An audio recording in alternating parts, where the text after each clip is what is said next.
Hi, everyone. I'm Heben. Me too. Oh, my gosh. First of all, it completely threw me off. I know. And welcome to another run with Heben and Heben. What's going on today? You have such a cute giggle, Tracy, first of all. What is going on today? Today we have renowned poet Jenny Zhang. She's going to come into the studio and read a poem for us. Oh, Jenny's the best. And we're going to talk about higher education and being brown in white spaces, Woo. and rage and cuss words. It'll be fun. And white dudes that are parodies on themselves.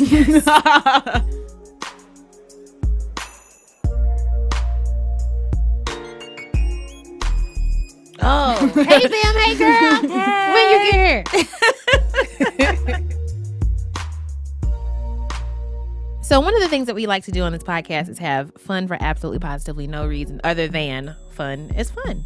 We are a fan of joy. I would say this is an accurate assessment of our show. We are joy enthusiasts. I'm so excited. Yes. We're going to play Games with Friends. Yay. Our new segment where we just bring our friends into the studio and play games with them.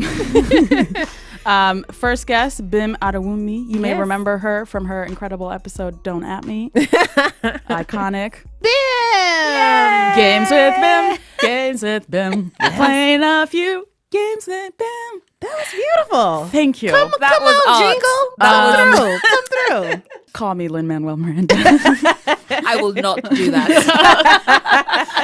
We're so excited to play along with you. Yeah. Thank you. All right, what are we playing today, Tracy, though? I got a tweet a while ago about a game called Billionaire Banshee. And somebody was like, I want to hear you guys play this game so badly that I will even send you a copy of the game. What is a money. banshee? A banshee is like a crazy ghost woman that screams a lot, and she's like evil, probably got like red eyes and stuff. Yeah. Is it like specifically gendered? Yes, it is. A banshee's always one. Like a woman haunting you? Yeah, but like a spirit, not like a ghost, like a spirit. Interesting. And her job is to Right. kind of yell really loudly at you, which is basically like, I wish. Saturdays, right? Just But shouting. but you've heard the phrase "screaming like a banshie" before. This is true. I have. That's it. I guess I never thought about who's screaming. Yeah, and why. I'm sure it's just like a... For just her life. Yeah, I'm sure she's just a woman who's existed. Just kind of like down the streets, patriarchy. Like, yeah, in the afterlife, I'm a scream. Okay? Right. Can I live? Can I scream? Can a bitch scream? Shut up in the afterlife. Anyways, So, what is this game? So, Billionaire Banshee is a fun party game where you have two decks of cards, right? Mm-hmm. There's a card of perks. So, they're just like random favorable characteristics that you would find in someone. Okay. And there is a pile of quirks, which are weird The things we forgive about people. Right. So the way that this game works, we are all single for the time being. If we are not single outside the studio, I know I am, girl, but I can't talk about that right now. Yo, chill. So we're all single. So this is like The Bachelor for banshees? Kind of. I'm sold. So the way that it works is upon whoever's turn it is, the dater, you pick a perk, you pick a quirk. You read them aloud, and we have to decide whether or not you would date that person. Okay. Right? And then at the end, you give your answer and your explanation. I'm very intrigued. Would anyone care to volunteer to go first? Can you do it? Sure. All right. So my particular paramour. Oh, my goodness. Thank you. Good word. Wow. My paramour's perk is that they are an evolutionary leap ahead. And they also have like what does that even qualifiers. mean? Glad you asked. They have night vision. They can hear better than a bat. They're a superstar. More capable limbs. Ooh. Okay, that could More get interesting. capable? Yeah. I'm leaning in. I know, Go I'm on. listening. And in spite of being so far ahead of everybody, they do not have a superiority complex. Aw. Wow. Yeah, right. Okay. I would be terrible if I was an evolutionary. I'd be such a dickhead. Oh my gosh! Like, Y'all got the same limbs? Cool. I'm out here Cute. doing different limb things. cute. So the quirk is that they have a disco ball sized amount of pubic hair. Whoa. They will not shave. It does not smell. And you cannot see it when they're wearing clothes. It's the size of a disco ball. So would I date someone? Oh, God. Would I date someone who is an evolutionary leap ahead but has a disco ball sized amount of pubic hair? I mean, hair is just hair, though. I mean, yeah, we're all God's children. Even the hairiest That's my ones of approach us. to dating. Here's what I'm thinking. Here's how I'm feeling. Pubic hair, I'm not trying to down anybody for what they choose to do with their body. Bodies grow hair. They're supposed to. I really resent men being like, oh, you should shave your underarms and your legs because blah. Because what? I'm not a child. I'm not an adolescent. Meanwhile, have you seen their pits? Have you seen pits, chest, back? Some of y'all got hairy toes. Shoulders even. Yes. Like tufts of hair on your shoulders. You don't get to say you don't get to say anything. You don't get to say if I'm a not word. growing the hair from my eyeballs, you're just gonna have to suck it up. Yeah. You also, right? if I was. Yeah, exactly. So I have hairy eyeballs. What of it? What of it? Word. As a hairy woman, I self-identify as that. Yeah. As what Bim just said. Right. What of it? So,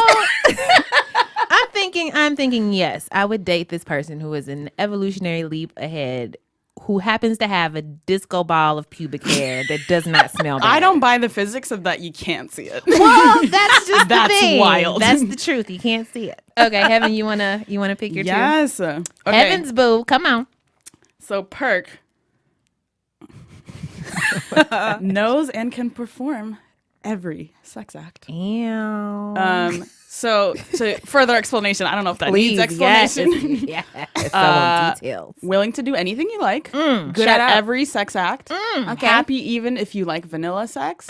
Don't mind if you're a virgin. I mean, you shouldn't mind. Right. You Get should out, fuck out of here with that. It's not an illness, and even if it was an illness, man, just, what's wrong with you? Fuck out of here. Okay, that's the perk. We're Obviously, working I'm with with some this things. so far. We're working some- Okay, let's hear the quirk. Yeah. They can read your mind. Nah, that's cool. Hell no. All thoughts can only read your mind. Can't turn it off, and you can't read their mind. No. Good day, sir. I said good day. I got secrets. No, that's it. You don't need to know That's it. everything that's going on in my head. I No. am all the way with you guys. Good. There's I'm no way glad. I'd let anyone No. into my brain. Hard That pass. is It's a hard Yeah. pass. I don't care what sex stuff you're good at. No. I'll figure it out. I'll figure it out later. Take your knowledge and you get the hell out of this out of my house. brain. Get out of my bedroom, sir. I said good day. All right, Bill. Okay, This I'm game going is to so read mine fun. now. Okay, so my for this is for my would-be lover. Mm-hmm. Here is a perk. Don't laugh. That's my would-be lover. Okay, I'm so sorry. Uncomfortable with my taking a lover? I'm truly not. Truly am not. I am a little bit. I don't know why.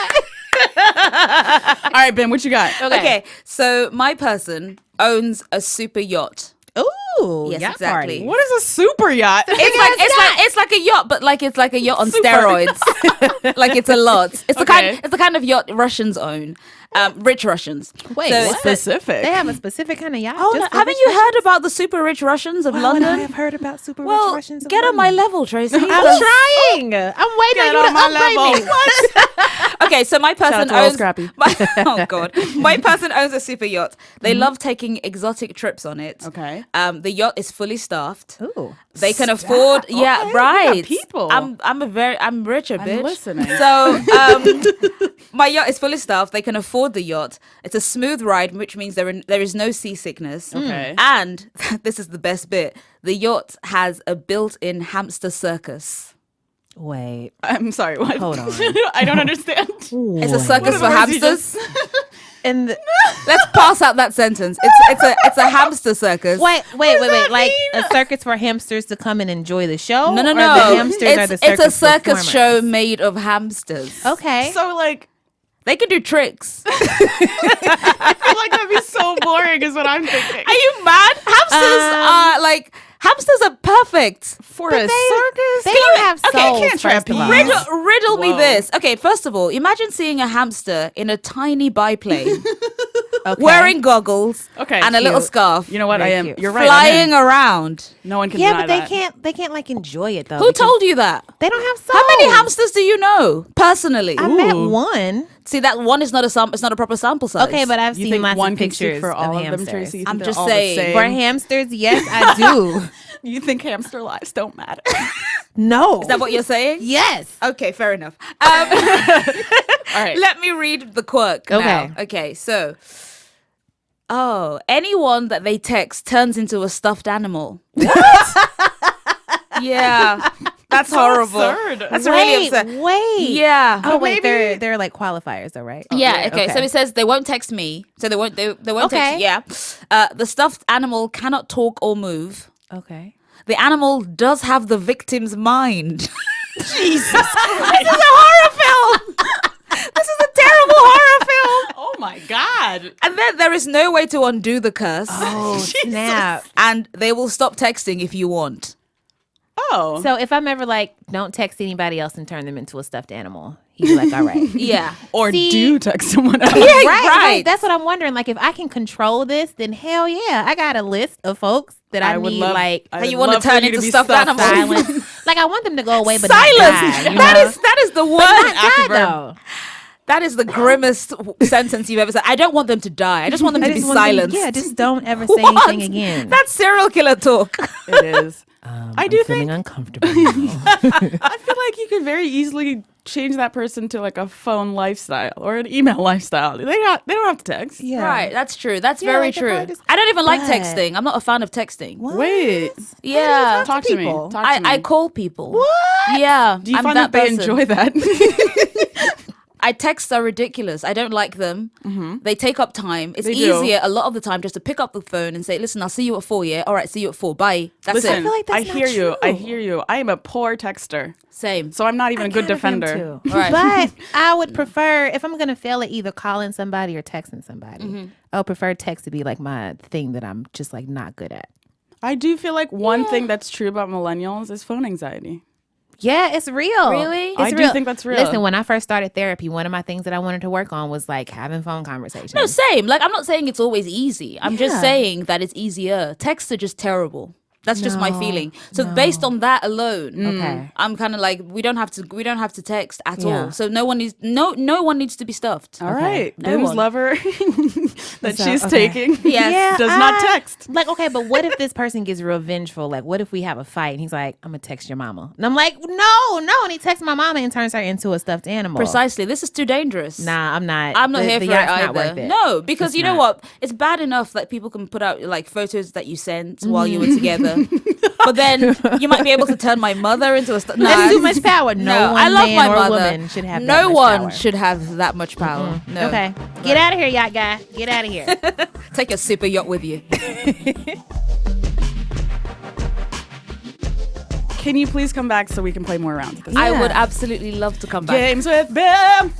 It's happening. Beautiful. It's happening. Beautiful. Bim, where can people find you? You can find me on Twitter at BIMADEW, and you can find me on BuzzFeed.com, the website, and you can also find me on a newsletter called The Fuck Is This? Thank you so much, Bim. We love Thank you. Thank you. So you know how sometimes we have call-in questions where we ask you stuff like, what's your wildest microaggression or what's your craziest street harassment story? And we ask you to send us a voice memo so that we can maybe play it on the show. There is a much easier way for you to do that now, and we're excited to share it with you. There's an app called Rotate where you can record your response and send it to us directly from the app. And you can also listen to other people's responses, or you can send them anonymously if you want to. We know that you have jobs. And it's dope because we get so many really, really good voice memos that you never ever get to hear. And this way you can hear all of them because you can go and listen to other people's stories. You can upvote people's stories. People can upvote your story so everybody feels good about themselves later. So you go to the App Store and you download Rolltape. That's ROLLTAPE. And it's pretty easy. It's pretty self-explanatory. It'll walk you through everything that you need to do to set up your account and start recording. And to start it off, we're going to give you 3 questions. You can answer one of them or 2 of them or all of them or none of them and just listen to other stories. But if you do answer them, then you might hear your story on a future episode of the show. So these are the 3 questions to get you started off. Number 1, what is your funniest sex story? 2, what is the dumbest conversation that you've had while high? And 3, who is your problematic fave and why? And if you want to submit your story anonymously, just look for the Another Round account and send it to us directly, and nobody will ever know about the crazy shit that you be doing. Once more, the app is called Rolltape. That's ROLLTAPE. It's free. It costs you absolutely nothing, and we cannot wait to hear from you.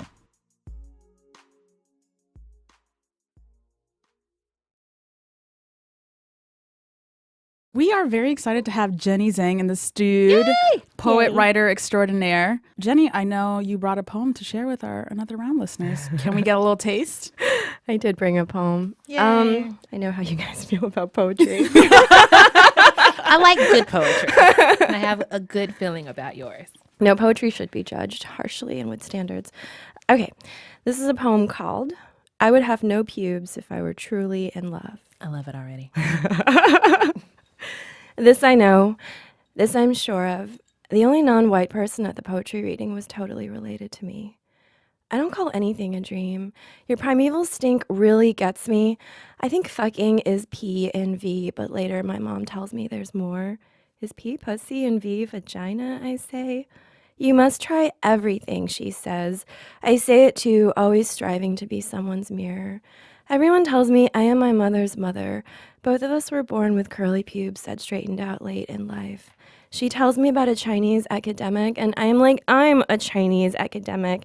And she's like, yeah, but not like him. So yeah, I am not like him. I don't have anything to say. I don't have very many ideas. After falling in love, I smell medicinal shit everywhere. Trying to locate the source, I trace it to the inside of my bedroom walls. If you never marry and stay in New York, no one will ever see the lovely paintings from your childhood that hang on your walls. Yeah, Mom, I know that. Is that what you want? She inquires. I know the answer. I know my answer. I know the answer. Still, I don't think I have enough. Still, I don't think I think enough. At home, I make Minnie Mouse dive into my muff, and I swear to God she is the only one who gets me. You, my dear Minnie, are my best and only friend. No one else in this whole world understands. At the library, I swear to God I shit myself standing up, reading Sweet Valley High, squeezing my cheeks with determination when Bruce Patton grazes Elizabeth's breast. Later, I swear to God I wrote Grace's, her breast, in my diary, and I'm so excited by this first evidence of poetic greatness that I wipe my big, sloppy cunt lips on my diary so I can frame it and get it shown in the next Whitney biennial. I know lots of white guys who have done this, who have rejected their family wealth, framed their own cum splattered against the front page of yesterday's newspaper. I have been offered day-old semen in a champagne glass that came with the discounted Moet my mom bought from Costco. It is important to get a good deal on cum vessels. Tomorrow, I think I shall shop in bulk for flour and sugar so that I can bake cum cakes for my own true love. How good I am, how saintly my practice becomes, how generous I naturally can be. It's everyone's party, it's everyone's right. Just because it offends you doesn't mean you should make everyone else feel like shit. Just because most days I feel like doo-doo doesn't mean you shouldn't say sorry every once in a while. Every once in a while, my mom is all like, say sorry, and I'm all like, say sorry, and she's all like, say sorry without the say, and I'm all like, say sorry without the say. I bet if she could, she'd stuff me right back up her little cunt, and we would fulfill each other in ways we cannot dream of now.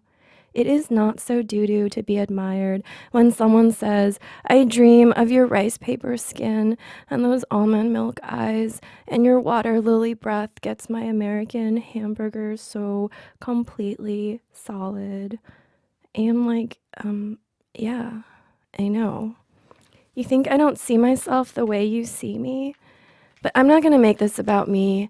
I'm not going to eat Keats' eye after all and use it to see who will read me when I'm dead, to see who will write about the women in the fire after the rest of New York's landfill floats away. I swear I am related to every single person who has ever suffered. Not that this is about me or my suffering or how I am at the center of all of this, how no one has ever had it the way I have had it.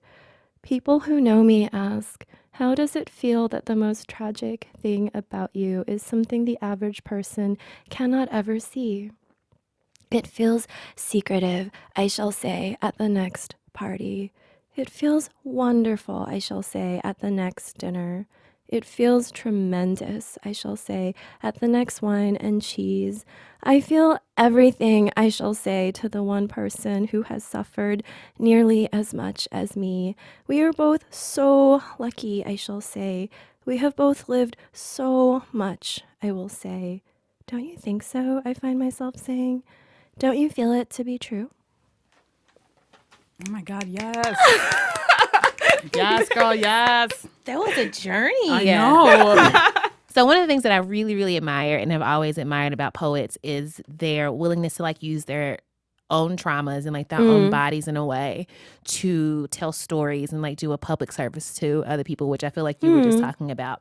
And there's this quote that says, "Intimacy in my writing is important to me, and it's difficult for me to articulate why vulgarity and explicit language is part of that project, except to say that what might be bad manners at a formal dinner is my sincere attempt at intimacy in my writing."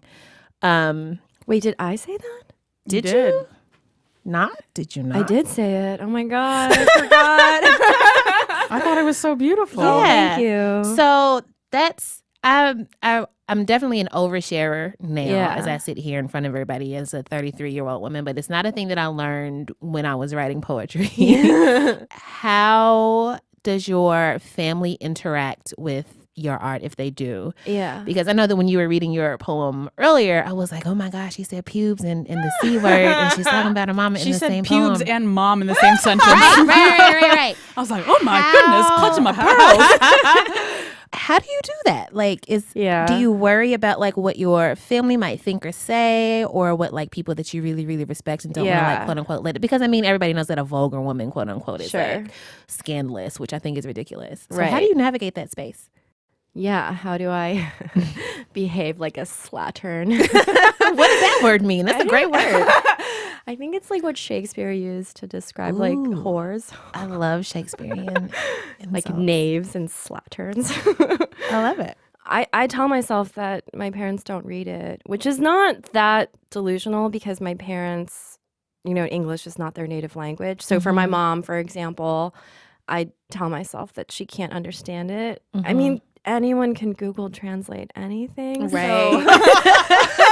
So it's clearly a lie I use to make myself do what I want to do. I mean, in the end, it's like being shameless is kind of important to me because as like a woman of color in this world, I'm like constantly being told that I should be ashamed. Like I should have some shame. I should accept how other people see me, which is as like someone who's not much, who's not worth much. So I have to be kind of shameless because it just helps me. And I don't know what my parents think about it, and I don't know why it is that I feel free. The first time I ever saw a therapist, she was like, tell me about yourself. And I was like, okay. And I was like, well, the most important thing that you need to know about me is that my parents love me unconditionally. They don't understand me, but they love me unconditionally. And I was like, as I was saying it, I was like, whoa, that's actually true. Like, they don't understand me. And for many reasons, because I did not grow up in the country they grew up in. I do not speak the language that is their home. They do not speak the language that is my home. They do not know so many things about me. And I don't know so many things about them, but they love me unconditionally. And that's all I could ever ask for. And I feel like for a lot of people, a lot of children of immigrants, they feel that way, especially if you are someone with like a lot of ambition who has done what your parents want you to do, which is be really successful and really great. It's suddenly like you're in this world that they can't possibly understand. And that's what they wanted for you. You know, they wanted you to be in that world. But it's also sad because now it means there's a part of you they'll never understand. And I think for me, it's like knowing that part of them loving me is accepting that they've released me to be someone that they can't understand. Wow. That was beautiful. That's hitting a little too close to home. Just wrote a poem in front of our face. That was amazing. I'm always so interested in like how, because I tried reading my own poetry back when I wrote it back in 1876 years ago. And I struggled a lot with like how I was supposed to read it because like there was like the whole spoken word cadence. And then there was like, I had teachers who were like, you're not supposed to read it the way it is on the page. And then they were like, you are supposed to read it the way that it is on the page. And I was just like, I give up. I quit. Yeah. So how do you think about performance of poetry? Yeah. No, this is super interesting because there are these two camps, and they're super, in some ways, super racialized, super class stratified. The way that quote unquote academic poets talk about spoken word poetry is Wait, sorry, what are the two camps? So I feel like I'm not well versed in this. I feel at like all. there's academic poetry, and then there's like spoken word poetry. And spoken word poetry like usually means first of all like that you're a person of color, usually Black, usually someone who's like suffered a lot and went through a lot of trauma. And there's like a certain way that you read your poems. Like there's a sound and like a cadence and like a beat. And I'm not gonna try to even imitate it, but and it usually is thought of by, I feel like, academic poets as just like you splattered your emotions on the page. It's artless poetry that is only interesting because it's filled with pain and people are too polite to really criticize pain. And then there's like academic poetry, which is like worthy and like deserves a lot of attention and a lot of like study, and you could really spend your whole life like studying this poem that has like 3 words in it. And it's typically white, right? And it's always white guys. It's white guys and people who I guess like think of themselves as white adjacent. People who have like gone through white adjacent, you said? White supremacy will fuck you up. People who've gone through institutions and have clearly succeeded in institutions. People who have been like buoyed by like institutional support and academia. And usually that is the kind of poetry that you'd really want to claw your eyes out after a minute of hearing it out loud. Oh my God, yes. It's just, a toenail clipper to your soul to listen to people who write that kind of poetry, read it out loud.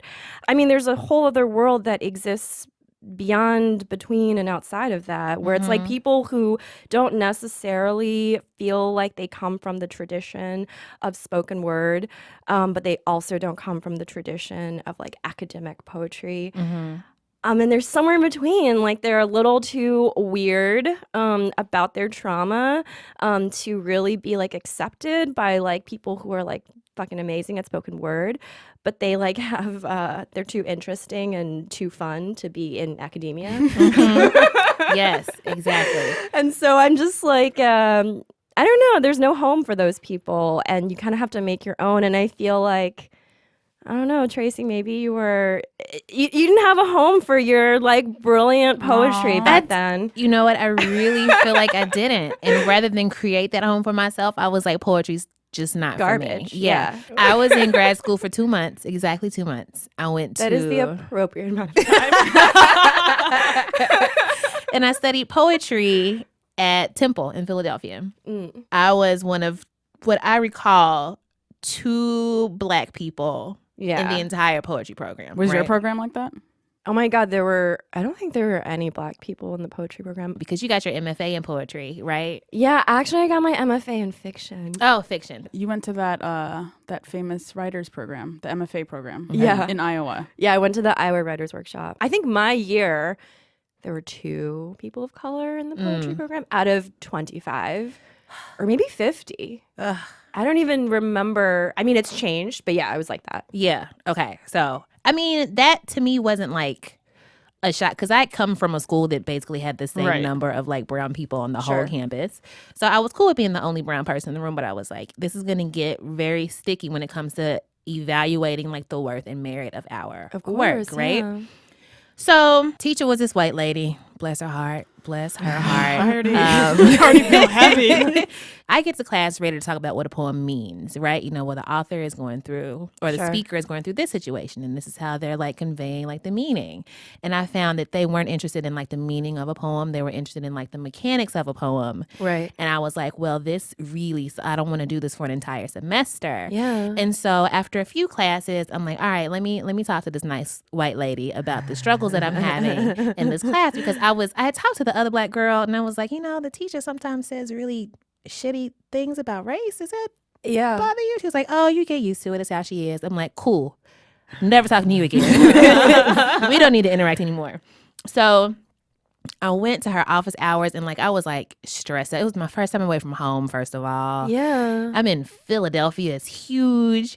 And I'm just like, I'm studying this thing that I don't want to study, but I'm trying to make it work. So I go to her, I'm very, very emotional, right? And I start crying. And then I get mad at myself because I'm crying, because I'm like, I'm sure she thinks that I'm just not like smart enough to keep up or whatever. You know how like the second guessing that you always do when you're brown in a white space. Sure. And so I tried to explain. I was like, this is not how poetry tends to function in Black communities. Like, the storytelling is like, it's gotten us through some really, really shitty times in history. This is more the function of it for us. So I can't really find the worth or importance in talking about how an end stop conveys movement in somebody's iambic pentameter. You know what? I tried really, really hard.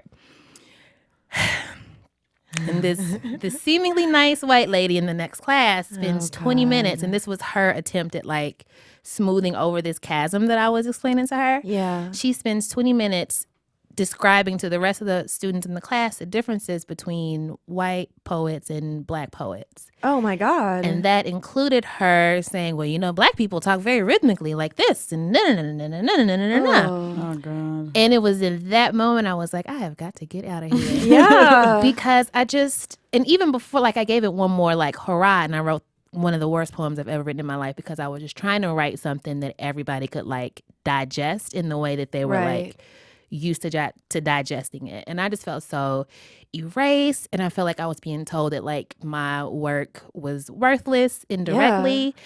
And I was just like, why would I listen to this woman who comes from like this completely different like set of experiences, like both literary and social? Like, who is she to tell me that like my stuff is not good enough, you know?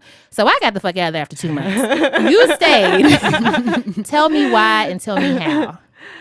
I witnessed so many similar situations to the one you're describing. Oh God, and it's so frustrating too, because like in that situation, it's like this white woman, instead of acknowledging her own lack and her own just complete lack of fluency, she instead tried to make up for it by telling you what, like from the very little that she knew, like explaining it. Ugh, it's so gross. I stayed. I think the only way you can survive a nearly all white writing workshop is to be like bawling out of control egomaniac. Are you saying that you have tenets of that particular personality? Yeah, I mean, when people said things like, I don't think a Chinese immigrant would talk this way, I would just think, well, you have no idea, so you're always wrong when you start that sentence. You're never correct. You right. You could never finish that sentence with a correct thought, because it's just not possible for you. So I won't be listening to any sentences that start that way. And also, I'm going to be highly skeptical. I mean, I had a friend who wrote this like really beautiful story about growing up in like the Midwest, and this white professor took my friend aside, and my friend is like a Korean adoptee who grew up in the Midwest, and the teacher was like, you know, really good story, but I think it's really important for you to write about yourself, like to plumb your upbringing. And my friend was like, yeah, my upbringing is living in the Midwest. And he was like, no, like really think about who you were and like really go like delve into your past. And he was like, yeah, my parents are white. So it was just this thing of like, you're not being Asian enough for me. Right. Yeah, so I'm not going to accept the mentorship of people who don't see me, don't know me, and don't understand me. What I will accept is the free money, the free time, because I only had to teach, one class twice a week. And if you can do that, then do that. But I also, I'm just someone who's had a lot of experience coming up through these like super white institutions, and I don't know, like I can pretend to be white adjacent a lot of the time because I look like a non-threatening small Asian woman and I have like a small voice. It's easy for me to like exist in these institutions. I mean, inside I'm going crazy and just sort of being filled with like a rocket ship of resentment. Listen. But I'll always smile, like I smile. And when like a small, fairly petite Asian woman smiles, people think everything's jelly. White people relax. Yeah. Yeah. Okay. So you, oh my God. They do unclench. So you wrote about this. You wrote a little bit about this in a BuzzFeed piece called "They Pretend to Be Us While Pretending We Don't Exist." It is a fascinating read of white supremacy. Listen, it it's is like I'm a read. amazing. Yes. First of all, incredible title. What led you to write this piece? What happened? So basically, this white poet, Michael Derrick Hudson, wow, he's such a good case study for what happens when you tell a white person that, like, they're not good at what they're trying to do. I'm listening. Oh my God, when you tell a white person no, let me talk to your manager. Sir, Listen, I'm a publisher. I was told by AppleCare. So what happened with this dude?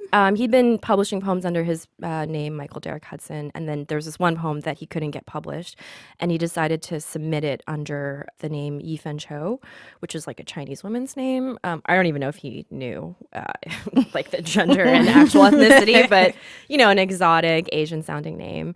And he was so open about it that when it did get accepted into a poetry journal and accepted into the Best American Poetry Anthology, in his bio, he sort of like openly described that he had submitted his poem under a Chinese person's name to gain the advantage that he believed Chinese people, and by extension, I think people of color, have in getting things. Okay, so time out. Let's just questions. Summarize. So this white man has one poem that nobody wants to print. I believe it was rejected under his real name 40 times. 40 times. Oh, yeah. So the first time somebody was like, nah, he's like, yeah, know what you talking about. Let me do this again 40 different times because there's no At way moment that this 39, thing that I made. he was like, nah, I still got this. So this man, he engages in literary yellowface. Yeah. Picks a Chinese name brazenly. And then once he finally gets what he wanted, doesn't have the common sense or decency to be ashamed of it. Yeah. In the bio. He like, surprise. What? That happened, and I had this Stanford professor who he was publishing like this anthology of short fiction, and it was like full of white guys, and he wanted it to be more diverse. So instead of reaching out to actually find writers of color, he just published his own short story under a fake name that was like vaguely Asian and vaguely like a woman's name. What? So this stuff like happens all the time, and like In their mind, what do you think they're thinking? they are like, I don't know. I mean, in the case of someone like Michael Derrick Hudson, or in the case of anyone who thinks like if you're not white, you're luckier in this world, that you'll get more things. When they see the lives of people of color, they don't see any of the pain. They don't see any of the injustice. They don't see any of the indignity. They just see what we get. Like they see the scraps that we get and they're like clawing for it. They're like so covetous that because of all the shit that we have to endure, every once in a while someone like throws us like a bone and they're like so mad that we even get that single bone that they're like trying to snatch for it. Like they want that bone on top of the feast that they're already fucking feasting on. Go off, girl, go off. So nobody at home can see this, but everybody in the production room is standing and applauding right now. Go off. Very well deserved. So there are so many just truth bombs in this essay. I tend to not read things because my brain just doesn't sit still long enough for me to read. So I just read it like a couple of days ago, and I was like, I'm gonna pull out a couple of quotes that I really like. Yo, there were some fucking fire quotes in there. Fire. Right. I want to read a couple. I also have one. Do you want to read yours? Yes, First? it's very short. Your pain is unexceptional and does not matter until a white man feels it too. That was one of my quotes, girl. Oh my God. It's too real, guys. It's too real. So I really, really, really loved this one. Everything people of color must endure, our sensational pain and our sensational brilliance, must be accessible to white people. They must have it in their quest to be rewarded. Put one more way, white people don't like it when we don't do well, and they don't like it when we do. But most of all, they don't like it when they don't do well. Sip some tea on that one. I feel like so many of our conversations come back to the mediocrity of white people in general and white men in particular. Like just the idea that like you created trash, sir. This is not good. And they're just like, the 39th time won't matter.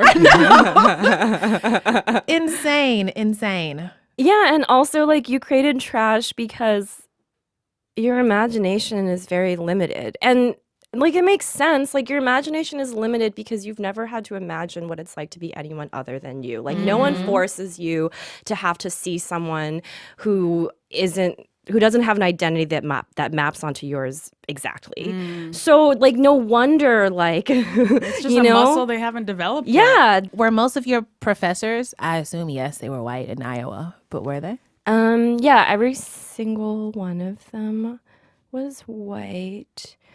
It's really weird thinking about Iowa right now. Did you guys read that Jezebel article that came out? No. About Thomas Sayers Ellis. Who that?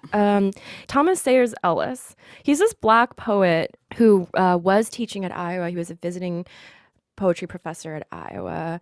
And do you guys know VITA? It's that It's like a place that organization. always surveys like media, newspapers, etc. Exactly. Like just statistics wise, like demographics, what's going on in the newsrooms, who's there, who's not accounted for. Exactly. So VITA published a bunch of completely anonymous testimonials by Ooh, I'm listening. by a bunch of different women, and basically it's just testimonials that range from anything like a lewd comment that this poet Thomas Sayers Ellis has made to them to, full-on sexual assault / rape. The University of Iowa, the Iowa Writers Workshop, just made him basically like canceled his class and transferred all of his students over to other teachers, which is like an unprecedented move. So Gia Tolentino wrote this long piece for Jezebel. It's hard to explain, but she was like kind of questioning the methodology of how this poet was like kicked out of his position. The title of that article, in case anybody wants to look it up, and we'll also put this in the newsletter, is this the end of the era of the important, inappropriate literary man? Was published on Jezebel by Gia Tolentino. I can't wait to get into this. You know how when you're watching like TV, like the news or something, and there's a report of like a crime, and like you're like, please don't let him be black.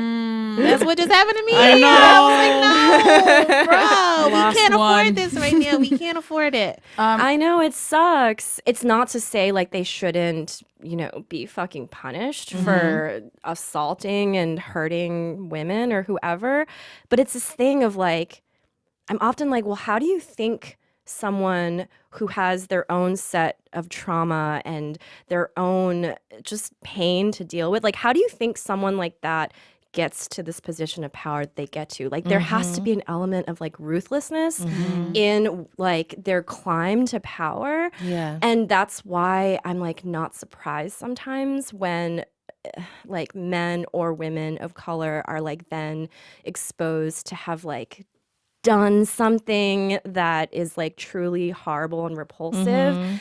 But also it is such a disappointment because it's like, again, like, so who do we have to look up to then? Like all of them keep being exposed as having done these wrong things. I think of it as like the way that like oftentimes the abused becomes an abuser. Exactly. You know? I had this super woke white history professor way back in the day. His name was Mr. Walsh. We were talking about the misogyny in like Black movements, and he was like, you know, it was really, really bad. And he wasn't like making light of the fact that a lot of like men of color like would abuse their wives and their families. But he was like, you know, when you live in a world where you're stripped of all your power, where else do you find it? Exactly. You know, not, and again, like this is not excusing it at all, but you know, I mean, it's the abuser becomes the abused. Unfortunately, it was a tangent. Okay. Well, it's not really a tangent because you write a lot about tough personal topics like relationship abuse. Good transition. Thank you. Good job. Masterfully done, if I do say so myself. I admire anyone who writes personal things in general, but that's also specifically hard to talk about. Why was it important for you to tell that story? And like, what do you think people don't understand about abusive relationships? I wrote this piece for Rookie. I dated this guy who was psychologically and emotionally abusive. And I noticed after we broke up that he was repeating the stuff that he did with me with other women. And it was that thing again of like, I don't want to invite drama into my life. I don't want to engage with this person. I want to cut him out of my life. But then I would see him do the exact same thing to like a 21-year-old girl, and then like 6 months later to like a 40-year-old divorced woman with 3 kids. And I'm like, what is my responsibility here in terms of, I hate this word, but sisterhood? Like, wouldn't it be so easy for me to say something so that this doesn't have to keep happening? And this is the issue too, right? With like men who are abusive is they're outed and then they pick up and leave and move to another place or another community where they can just continue to do what they do. The official channels really do fail women because what they require is an extravagant, obvious example of like perpetrated, sustained abuse. A perfect victim and a perfect crime. Exactly. And it's never that. And to require that, I mean, it's to require a fantasy. It's like a fiction. And so I just wanted to write about that for young girls, especially because when you're a young girl, I don't know, it's like you think that being loved by someone is going to save you from like all of the pain that you feel. And sometimes like the people who come at us strongest with these purported love and intentions to see us and take care of us are not, they're not really seeing us. The patterns of abusive relationships, like they're so cliche in a way. Like I just feel like if someone had told me to watch out for those signs when I was 14, 15, I don't know if it would have helped. I mean, maybe I would have been a brat and been like, well, I'm going to be the exception to this rule. But I feel like it would have been nice to have some, I don't know, to have like a little bit of education about that. This is pew, pew, pew, pew. This is our rapid fire question part. These are finger guns. Do you believe in astrology? Oh my God. No, but I love what it does for me. What does it do for you? It gives me a whole system of categories that aren't the depressing ones, which is like race, ethnicity, and gender. You're just an Aquarius. I love that. It makes me feel like a carefree white girl where I'm like, oh my God, I am so Leo rising. So I love it. Yo, about to get into astrology. That's amazing. What book is on your nightstand right now? Oh my God, there's like 20. I'm reading Bob Kaufman. He's this really cool beat poet that a lot of people don't really know about. He's like this Black poet, and he's kind of like crazy and Dada and cool. And then I'm also reading Cruel Optimism by Lauren Berlant. I think that's how you say her name, which I think is like a really good phrase to describe a lot of things. And also Don't Let Me Be Lonely by Claudia Rankine, which is a really amazing book. There's like too many, but those are the three that I'm thinking of. Okay. I just watched a documentary about Bob Kaufman. Really? Yeah. Was it good? Like Forgotten Black Poet of the Beats. I didn't know there were black people in the Beats. know, I right? had no idea until this very moment. Yeah. Check him out. He's cool. What movie have you seen the most? Oh God, Home Alone. Oh, No offense. good. Do you hate it? I do. What? can't it's like a believe good Do you people hate in this Macaulay movie. Culkin? I don't hate him personally. I just Do you feel just like find it obnoxious? I wouldn't say obnoxious, just boring. What? It's like this kid, and he's like getting the best of adults and making Yeah. them look like fools. I feel like it would be right up your alley. I hear that logic. It just seemed boring to me, and then I realized like people love that movie. Yeah. See, love is a strong word. I just don't hate it. Okay, let's do some weird shit. Wait, no. Oh, Talk to us about your theories about matte versus glossy Ooh, lipstick. yes. Ooh. Okay, guys. I'm listening. The days of gloss are coming back. Okay. Are they? So- I feel like I just got into matte though. Oh my God. Well, I kind of just got into lipstick. Period. Honestly, like a couple matte. years ago. No, there's pluses and minuses. So matte, I feel like, so we're like in this like 90s revival moment, right? We're like really 90s nostalgic right now. I feel like matte is like, you're a woman. Like, Yeah. I agree. like all day you're a woman, Uh-huh. and this never, it never comes off your lips. And gloss is like, you're a cute girl. Like, Your lip gloss is popping.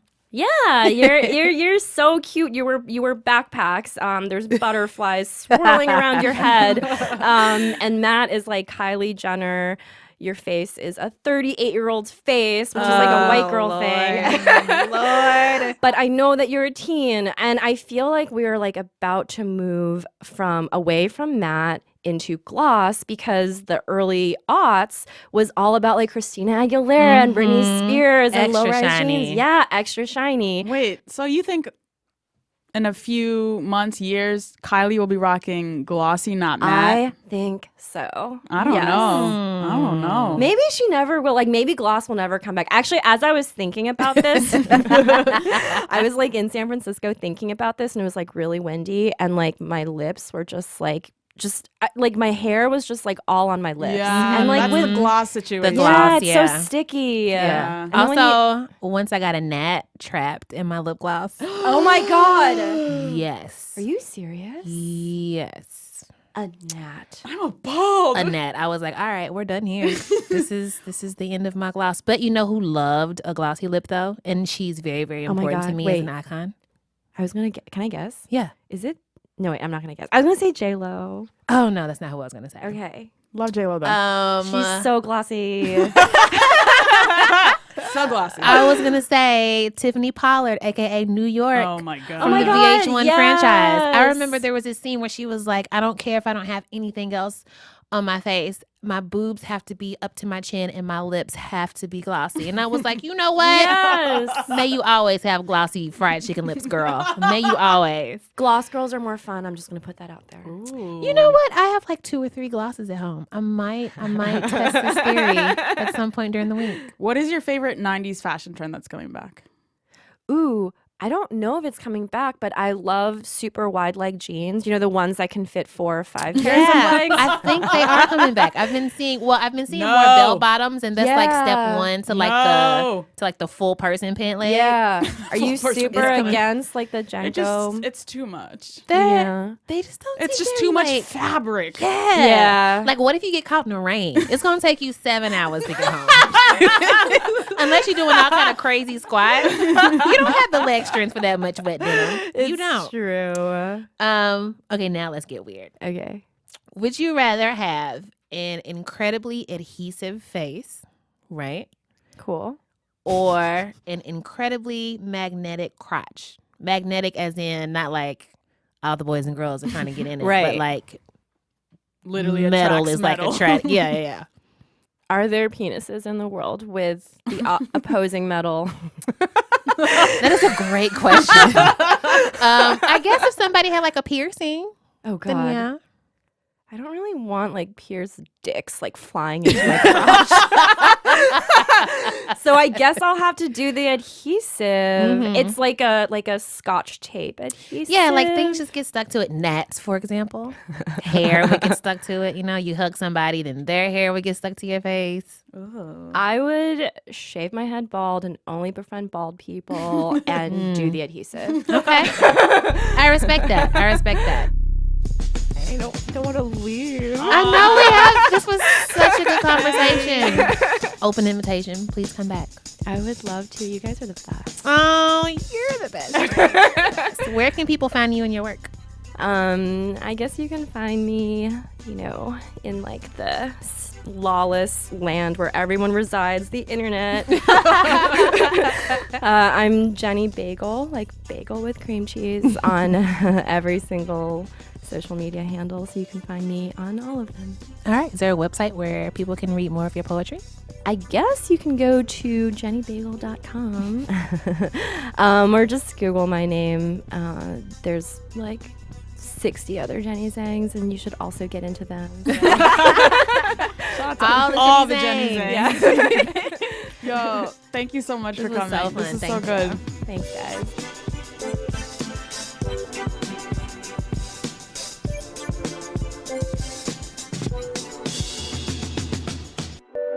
We did it. We did it. We did it again. Hooray! Yeah. Hooray! Congratulations on making it again. Thank you. You're welcome. Who you been around for? I'm very excited to buy around for a book I'm reading called The Noonday Demon, Ooh. an atlas of depression. Oh. Yes. So it's like a 700-page book all about depression. My favorite Friday night activity. So I don't know. It's not like it's basically a well-researched look at like every single aspect of depression, like the populations it affects, the different types of medications people take, like the different ways people's depression manifests. I feel like it's such a specific thing. Like I don't know that much about other people's depression. I only know my very unique experience. But of course, I have many a depressed friend. So this book is written by Andrew Solomon, who's a professor of clinical psychology at Columbia. It's won like all these awards, National Book Award, nominated for all these things. And I think it's just gotten all those awards because it's so thorough and so good, so well researched, and like I feel like it's not like cold and clinical. It like has empathy and real human stories. So I feel like it's just been helpful for me to center myself around like just the basic. It's such a hard thing to combat every day, but just your brain fighting itself, like reminding yourself that your brain is wrong sometimes. Yes. It's helpful to have these facts from a like clinical psychologist to remind you, hey, this is like having a broken leg. Yeah. You would not say that to someone with a broken leg. You wouldn't tell them to sleep it off. Right. You can definitely tell it's written by a white man. Because he'll be like doing good research and whatever, and then the next sentence he'll be like, and that's why people of the world should it's like, sir, you know what? Just stick to your expertise. Don't. What made you pick up this book? So a friend of mine is doing, she's writing a book about schizophrenia. So she's been doing all this research. Shout out to Sandra Allen. She's been doing all this research about the different, like the most up-to-date and like best practices of the field right now as it stands. There's so much that people don't know. I've definitely gotten a lot of comfort from it.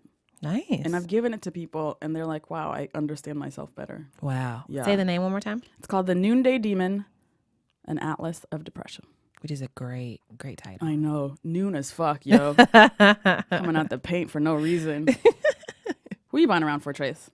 I am buying around for Ken Burns, the documentarian. Ooh. I love documentaries. And his are just so well made. Word. They're so, and these are like not like your hour-long documentaries. These are like 6 hour yes, it's a saga. multi-part. Yeah. And I really like his movies because he just talks about a lot of stuff that I'm interested in, like jazz and like the Prohibition era. Yeah, he's a great historian. Yeah, like he tells stories so well. He also made the Central Park 5 documentary, which is one of the best and most devastating things that I've ever seen. Word. And he most recently made a documentary about Jackie Robinson. Oh my God, I've heard so many good things. I've been watching it for 5 days because it's so long. But it's really, really, really good. I happen to notice that he does very well with Black history. I have noticed that as well. And he makes it a point to insert it even in like stories that are quote unquote not Black. You know, like it makes sense that like we would be all throughout like the jazz documentary. Sure. That'd be wild if we we were not. invented it, right? But one of my favorite documentaries that he's made was the Prohibition documentary. Ooh. And he talks very specifically about like how life for Black people was different during the Prohibition era. And he just like takes very good care to like tell an inclusive story. Oh, respect. Because one of the biggest problems with history is that the people who write it don't care about like anyone who doesn't like look like them typically. But he or just don't even know they're missing something. Yeah, or they just don't even know that these are stories that you should look to. That these are like this is a thing that we experience differently. He I think might be the most slept on woke white man out there. Ooh, okay, strong claim. I think he might. I hear that. Shout out to Ken Burns. Yeah, I love him and the things that he makes. Tracy, we made it. I can't believe it. See him. You know what? After talking to Jenny, I almost wanna go write a poem.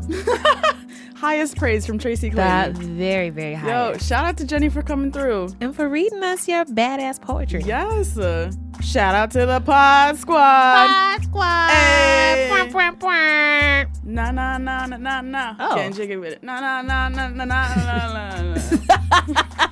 My favorite thing every day is playing a game with myself that I like to call which random ass song is heaven gonna remind me of. Anyway, this episode was produced by Eleanor Kagan and Antonia Sarahito with production help from Julia Furlan, Jenna Weiss-Berman, and Meg Kramer. Thank you to Paul Ruest at Argo Studios. We appreciate you endlessly. Shout out to our super talented musician friends who blessed us with music for this podcast. Jean Grey, you can follow her at Jean Greasy on Twitter, and Don Will of the rap group Tanya Morgan, you can follow him on Twitter at Don Will. Thank you to Heaven Louise. Shout out to Tracy McGee. You can follow me on Twitter at Broken McPoverty. Hopefully one day you can follow me on Twitter at Richie Von Moneyheimer. You can follow me at Heaven Rants. I feel like that's a staple in my life. Also, have you subscribed to the newsletter yet? What are you doing? What are you doing with your life? Do it. Go to BuzzFeed.com/anotherround/newsletter to sign up. It's the best thing on the internet. Also, check out BuzzFeed's other podcasts like Internet Explorer, The Tell Show, BuzzFeed's newest politics show, No One Knows Anything. They don't. That's a thing I should listen to, because I definitely know nothing. Hit us on the buzz. Hey, hit us on the buzz. Hey. We're on Twitter and Facebook at Another Round. Email us anotherround@buzzfeed.com and rate us on iTunes. Leave a review, please. Drink some water, take your meds, call your mom. I have a bug bite. I just realized I've got my first mosquito bite of the season. No. It's time. It's coming. Prepare for the mosquitoes, everyone. The mosquitoes are coming. They're coming. Alrighty. Bye. It's going to be the title of my new book. Can a bitch scream in the afterlife? I'm going to pre-order 6 copies. Yes. I will have 12 actually. Oh my God. Can a bitch grandkids. scream? Okay. All right. Let's focus. My Paramour's perk is that they are an evolutionary... What? They're an evolutionary leap ahead. Oh, I misread. I was like, what is a leap head? How is that a perk? Okay, they are an evolutionary leap ahead. Right. You've broken heaven. I hope you're happy. Leap head? I'm sorry. I feel that way too when I'm reading though, because there are like some words I'm like, how did y'all know that to not combine those? Right. Like in Jane Eyre, the place she lives or something is called Gateshead or something. That's Gateshead, mate. That is what I thought. Yeah. Gateshead. But it's Gateshead. If you were from How England, do you not know? if you were from England, you How would do you know know? that was Gateshead. You know what? Wait, You're right. I I feel thought like it was you're both saying the Gateshead. same thing. Yeah. Oh. In your next